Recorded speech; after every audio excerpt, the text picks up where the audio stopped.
Assalamualaikum warahmatullahi wabarakatuh. Selamat pagi, salam sejahtera untuk kita semua. Salam merayu, salam untuk saudaraku yang ada di dalam maupun yang di luar negeri. Semoga bahagia dan yang sakit mudah-mudahan sembuh dan beraktivitas mendapat apa yang diharapkan. Amin. Pagi ini gerimis, hujan mendung. Nah, menurut saya perasaan ini hampir sama dengan perasaannya calon wakil presiden nomor 02, yaitu Mas Gibran. Kenapa? Kemarin ada drama yang sangat menyedihkan yang ada hubungan dengan Gibran tadi ya. Sebetulnya seorang calon wakil presiden yang bernama Gibran ya, berpidato di event ya, harus sangat paham bagaimana untuk menyelesaikan masalah, termasuk memberikan saran-saran kepada ibu hamil yang membuat kita terhenyak ya. Ada ibu hamil disarankan untuk mengkonsumsi asam sulfat, dan bagi saya ini bukan salah ucap. Yang berbeda mungkin Gibran pun menyebutnya asam sulfat itu ya, itu maksudnya asam lain ya. Jadi kita ketahui dulu asam sulfat itu rumus kimianya H2SO4 ya. Nah, untuk memberi pemahaman ya, untuk agar supaya masyarakat tahu, itu asam sulfat itu mirip dengan air aki itu kekuatannya ya. Kita tahu air aki kalau diteteskan di tembok ada jebol, nah, itu asam sulfat hampir mirip tapi tidak sama, itu asam sulfatnya, dan sangat berbahaya sekali.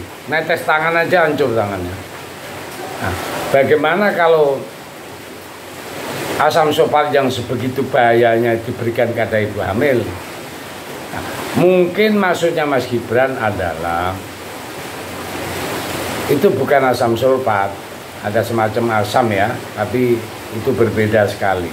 Jadi entah ini memang salah ucap.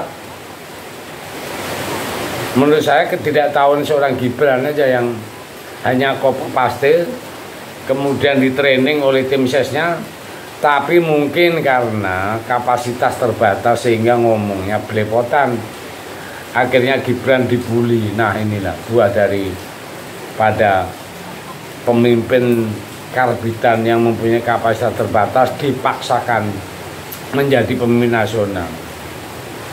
Yang dimaksud dengan Gibran itu adalah asam folat, bukan asam sulfat. Jadi dia enteng saja mengatakan mohon maaf, tolong dikoreksi. Nah, hal ini ya kita nggak masalah lah mau maaf atau enggak. Permasalahannya sering terjadi blunder gitu ya. Artinya memang dia tidak mengerti, dia hanya hafalan, ternyata hafalannya salah. Tapi yang paling esensial adalah ini bukti nyata kapasitas dan kapabilitas seorang Gibran ya, tidak mumpuni untuk jadi wakil presiden, tidak mumpuni jadi pemimpin. Nah, sesuai dengan yang dikatakan di majalah Tempo, itu Gibran ya, sebagai ini. Tempo itu menyebutkan sebagai anak haram konstitusi karena dipaksakan kehadirannya untuk mengobrak-abrik tatanan hukum, tatanan demokrasi dengan mengobok-obok MK. Hasilnya seperti ini. Lalu apalah kita? Apakah kita mau memilih orang seperti ini? Ya. Menjadi pemimpin kita ya, 300 juta penduduk Indonesia, ribuan pulau, ribuan bahasa, ribuan etnis. Nah, ini yang terpenting ya. Hati-hati. Kalau saya katakan dengan jelas tidak, apalagi ditambah lagi dia tidak berani debat. Apa sedihnya ini kalau dia calon pemimpin kita debat aja tidak berani. Apa yang diharapkan? Maaf, apa yang diharapkan kalau jadi pemimpin seperti ini?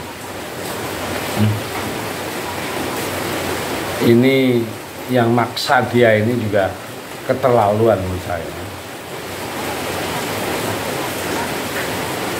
Kontestasi Pilpres seharusnya adalah kontestasi gagasan, ide, edukasi. Kok malah mengedukasi ibu hamil dengan mengusung asam sulfat.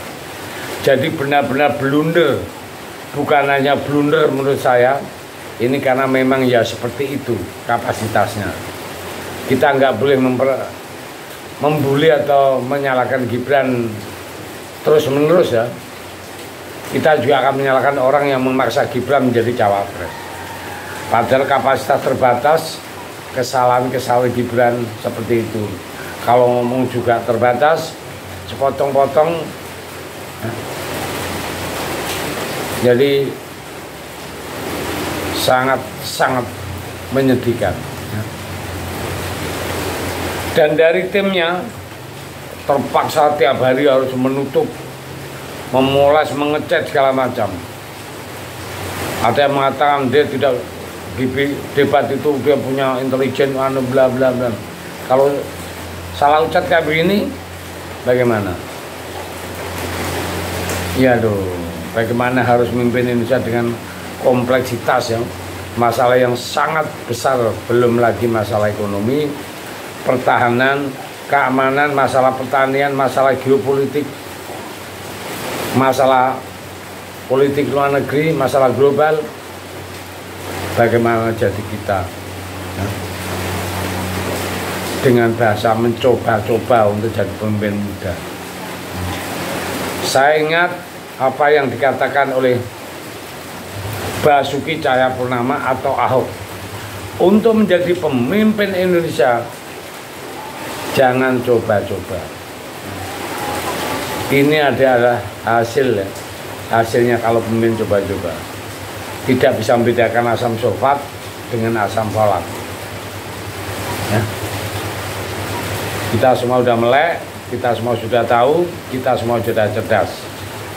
Gunakan naluri kita, gunakan piling-piling kita untuk memilih pemimpin.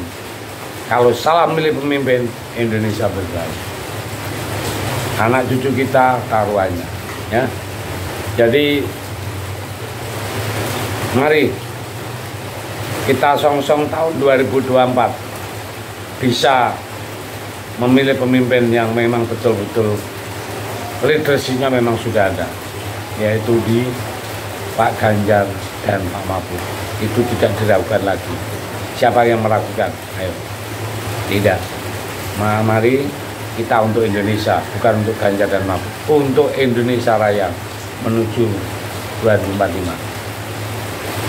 Merdeka.